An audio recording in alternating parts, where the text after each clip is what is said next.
South Korean and U.S. defense chiefs met Friday to discuss North Korea, issuing a statement that continued diplomacy-backed sanctions can drive the rogue state to the negotiating table and tamp down the escalating threats between Pyongyang and Washington.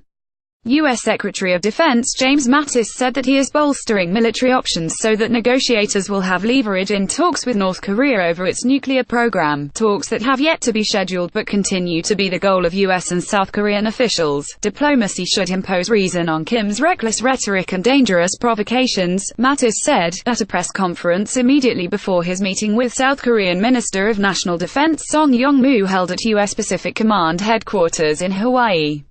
Our response to this threat remains diplomacy-led, backed up with military options available to ensure that our diplomats are understood to be speaking from a position of strength. Keep up with this story and more by subscribing now. U.S. Defense Secretary Jim Mattis greets South Korean counterpart Song Yong-moo at the top of their meeting on January 27, 2018 in Honolulu, Hawaii.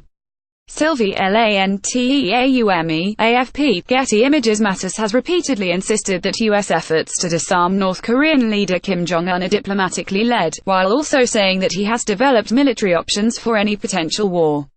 The U.S. did not take part in recent talks between North Korea and South Korea that have centered on participation in the upcoming Winter Olympics in February, but U.S. officials insisted that the two sides would not negotiate any details of the North's nuclear program without the U.S. present. Song said that the goal of the talks between North and South Korea is ultimately to draw out North Korea to a common dialogue with the United States, although past administrations have been hesitant to hold direct talks with North Korea unless the country agreed to comply with UN sanctions. President Donald Trump and Secretary of State Rex Tillerson have said that they would be willing to directly negotiate with Kim.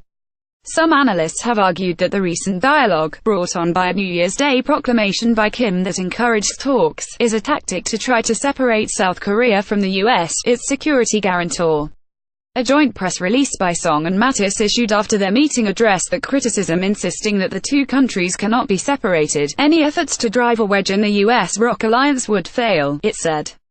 Mattis was meeting with Song during an overnight stop at Pearl Harbor in Hawaii on his way back from a swing through Southeast Asia where the continued tensions with North Korea was a hot topic.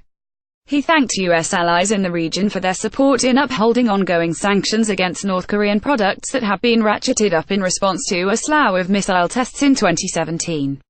Russia and China, both critical votes on the UN Security Council that back the sanctions, stand accused of helping North Korea smuggle shipments out, with President Trump telling Reuters that Russia was violating sanctions and the US filing a report with the UN accusing Chinese ships of aiding the North Korean regime.